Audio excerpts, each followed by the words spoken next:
So the Mariners don't play today, and I was thinking, you know what? You guys have been so awesome. You guys have been here every day, you know, dealing with this wonderful baseball team that has been really actually wonderful as of late.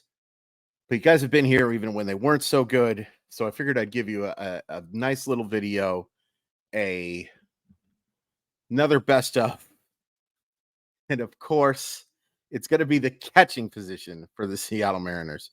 Now, look, with this mustache and this full face, I kind of look like a backup catcher, don't I? Like I kind of I give that vibe. The vibe of the backup catcher. Like if you saw this face with this beautiful stash, if you would have said, "Oh, that's Sal Quintella." Nice to see him recording baseball videos again after being the backup catcher for the Kansas City Royals for there's no Sal Quintella, by the way. There might be a Sal Quintella, but this anyway, we're gonna do catchers, and I thought I was gonna do the top 10. Folks, there's no top 10 here. We're gonna do the top five, and I had to struggle for a fifth. And the reason I had to struggle for a fifth is just because, just like I've done with the last few greatest stuff, no current players. So Big Dumper and Tom Murphy, who I think both could make this list right now.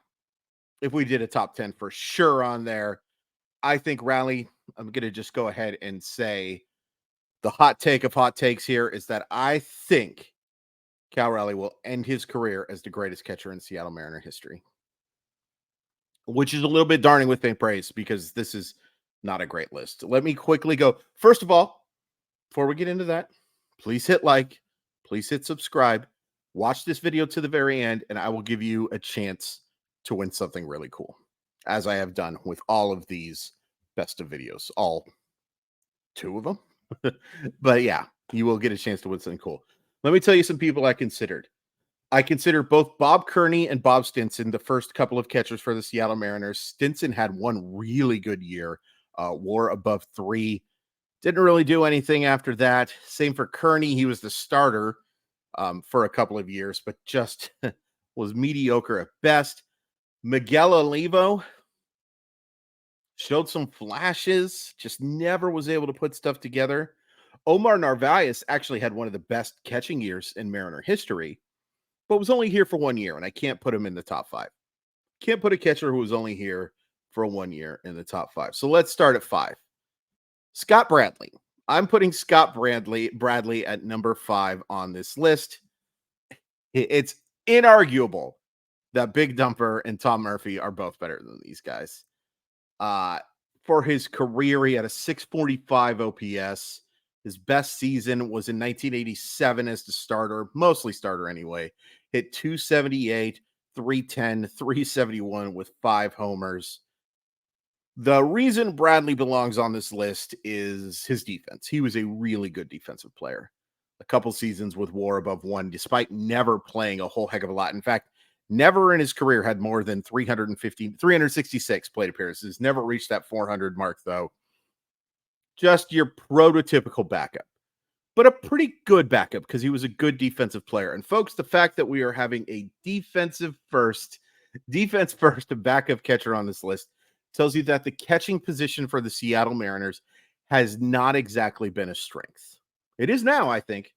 I think it's very much a strength now, but over history, no, sir. Heck no at all. You could argue that you could put Narvaez over there just because he was so much like Bradley never came close to having a season as good as Narvaez did. But he was better than Olivo. He was better than those other names outside of one season for Stinson. I'm putting him at 5. You can make an argument for a few other guys, I guess, but he's really at 5. It's really a top 4 list. Let's just be honest here. By the way, I will say I have a little bit of bias towards Scott Bradley because I met him in Fred Meyer one time, and he was very nice. I was like 8 years old. It's very nice. Hope you're doing well, Scott. Number 4 is Kenji Jojima. And I think we maybe forget how good Jojima was in his first few years, first couple years at least. OPS plus above 100 in both. That first rookie year, He looked great. He had 291, 332, 451, 783 OPS. It's worth pointing out that that's only an OPS plus of 103. I think that's much higher than that in today's standards, but hit 18 homers, stole 3 bases, only struck out 46 times in 144 games, and that's over 542 plate appearances. 2007, 287, 322, 433. You started to see that power dissipate. And oh boy, did it really struggle to show up in 2008 and 2009. 609 OPS, 702 OPS. I also think Jojima really just didn't want to be here those years. I think he was really ready to go back to Japan, which is what he did. Was never a star, but was a solid backstop for a couple of years. 2.6 WAR according to Baseball Reference in 2006, 1.6 in 2007. Not the, I mean, not nearly as good of a defender as a couple other guys we're going to talk about, but he did his job. He did his job, and actually probably got better defensively compared to what some of these other guys did. Well, actually not. Well, certainly the guys below. I don't know. He's number 4. I think it's pretty clear. There's like, if you're doing tiers, there's just like, the stupid Moneyball thing. There's teams here and teams here, yada, yada, yada. Bradley and all the other crap. Bradley, all the other crap, bottom tier. Bradley, tier, but it's just above that. Jojima, tier above that. And then you kind of have a big 3, in my opinion. Big 2. A big 2. I don't think anyone's going to be surprised who number 1 or number 2 is. In fact, I don't think you're going to be surprised who number 3 is. I'm going with Dave Valley. Dave Valley, who, again, never had really that star season, except for actually his last season in Seattle. He was a 3.4 WAR player. In his time with Seattle in 10 years, he only hit 235, 311, 371. That's a 682 OPS. Hit 72 home runs, drove in 318 runs, if you care about that kind of stuff.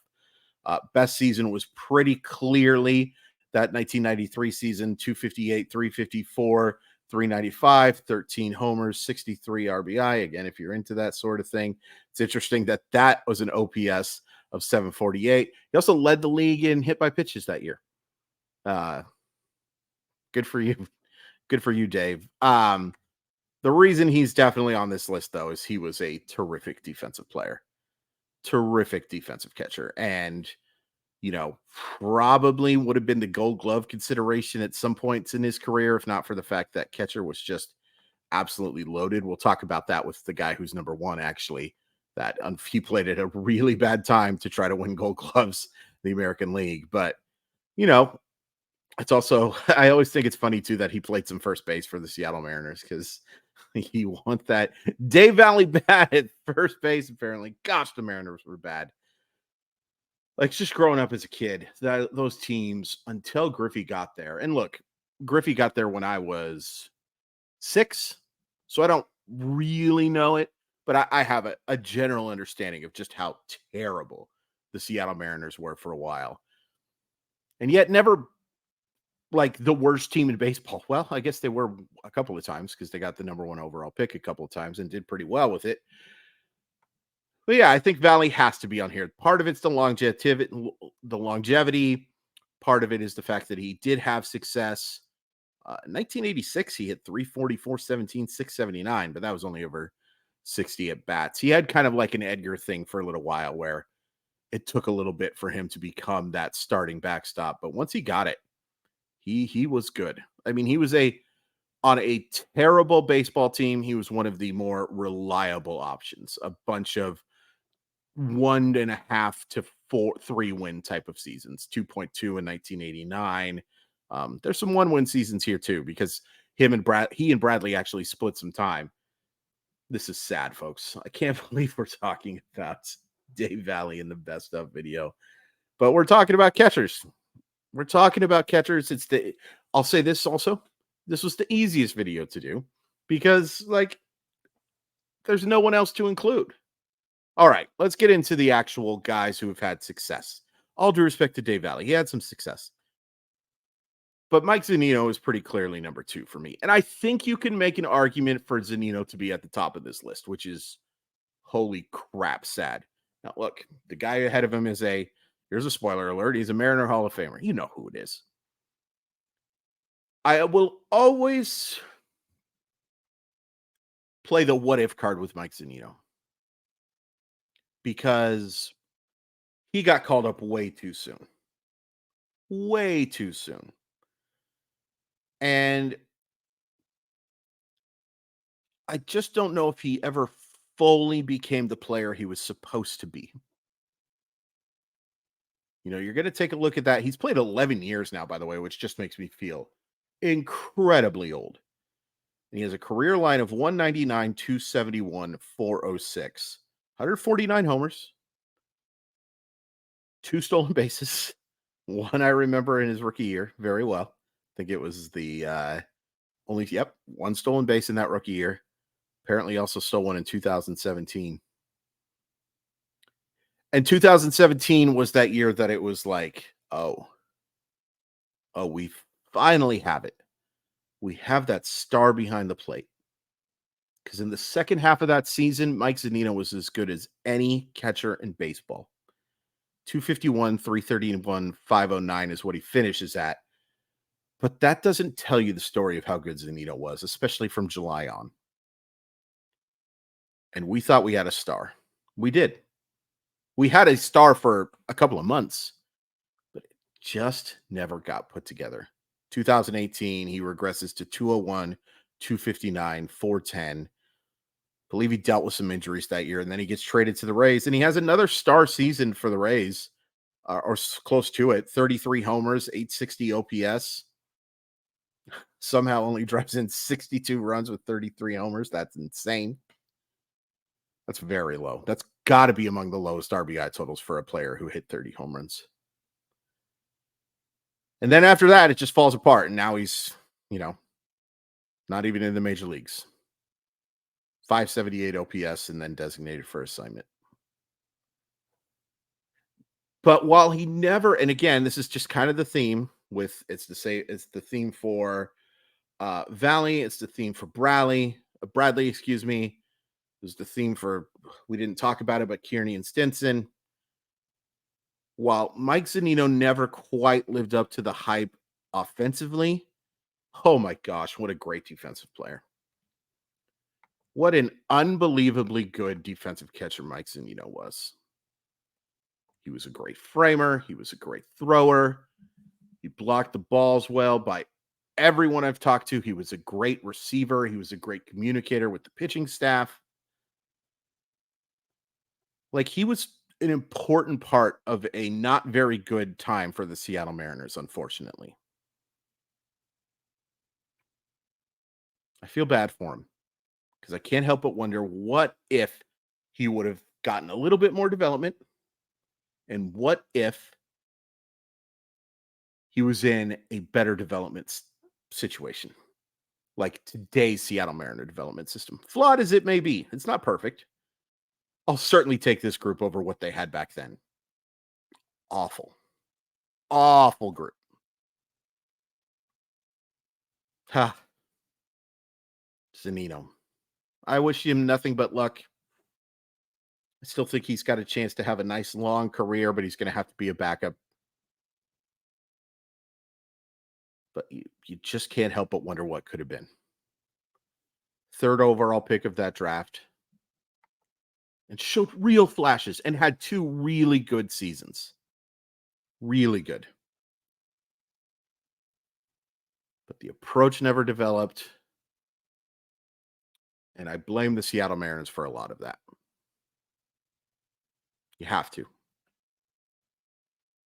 I don't like it. Well, it's not that I dislike it. You know what I'm saying. Mike Zunino, number 2. And it should come to no surprise that number 1 is Dan the Man Wilson. Wilson never had an OPS plus above 100, which is a little surprising because he had some solid offensive years. One-time All-Star, 1996, pretty clearly his best year. 285, 330, 444, 18 homers.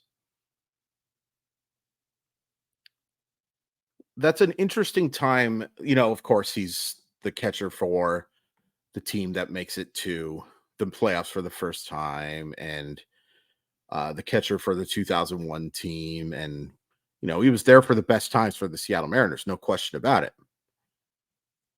But that was an interesting time for me because I do remember that trade quite well because he came over with Bobby Ayala, who I'd love to do a long video on someday, for Brett Boone and Eric Hansen.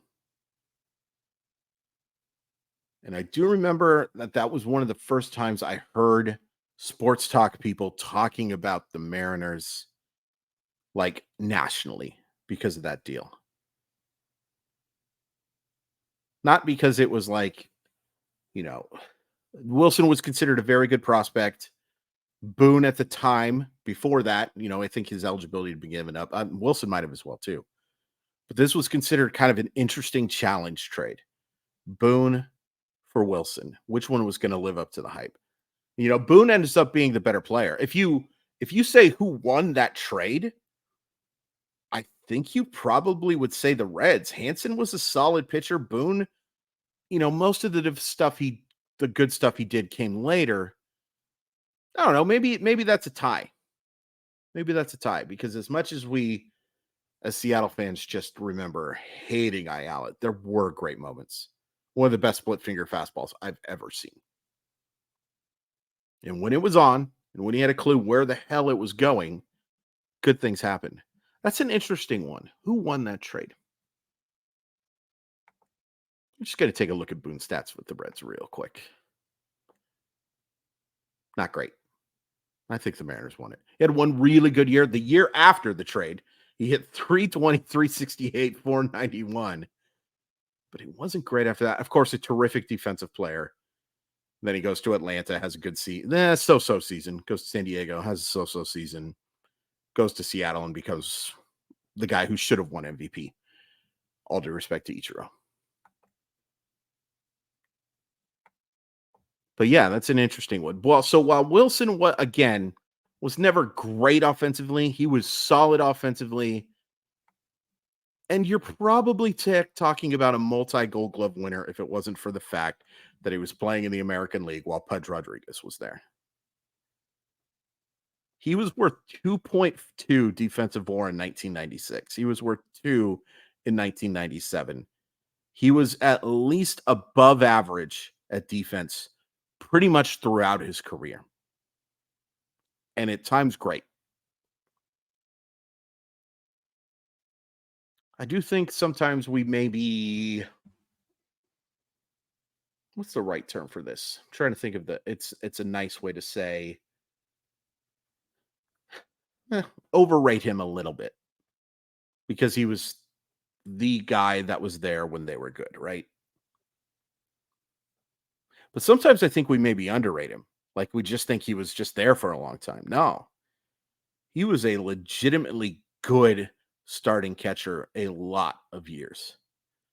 2.5 wins in 1995 in a shortened season, 3.5 wins in 1996, close to 4 in 1997. 98, 99, not so good, but 2001, two win season. He's a good player. Would I have Dan Wilson in my team Hall of Fame? Nope. It's an interesting time to do this with a certain guy who absolutely belongs being inducted on Friday or Saturday, I guess, in King Felix. No, I don't think Dan Wilson belongs in the team Hall of Fame. I don't think it's embarrassing, but it does cheapen it a little bit. But that's not an insult to Dan Wilson. That's just a compliment to how good you should have to be in a team Hall of Fame, right? Hopefully that makes sense and doesn't just sound like I'm crapping on a person who is very popular in Seattle. Day and the Man. Everybody remembers hearing what a man, what a man, what a mighty good man. when he came to the plate. I believe several family members told me that he was the most attractive player on the team at that time. But, he's competed against Norm Charlton. Now, Dan's a good looking dude. And I think he does a pretty good job in the broadcast as well. Interesting time after a suspension of a Baltimore Oriole broadcaster. Go look it up. It's absolutely embarrassing for the Baltimore Orioles. I think he's a little homer, which isn't a surprise. It's a team-owned network, and he does work with a lot of those guys. But I think he can provide some interesting insights, and I think he and Goldsmith have really good chemistry together. So, yeah, that's my list. Did I forget anybody? I don't think I forgot anybody.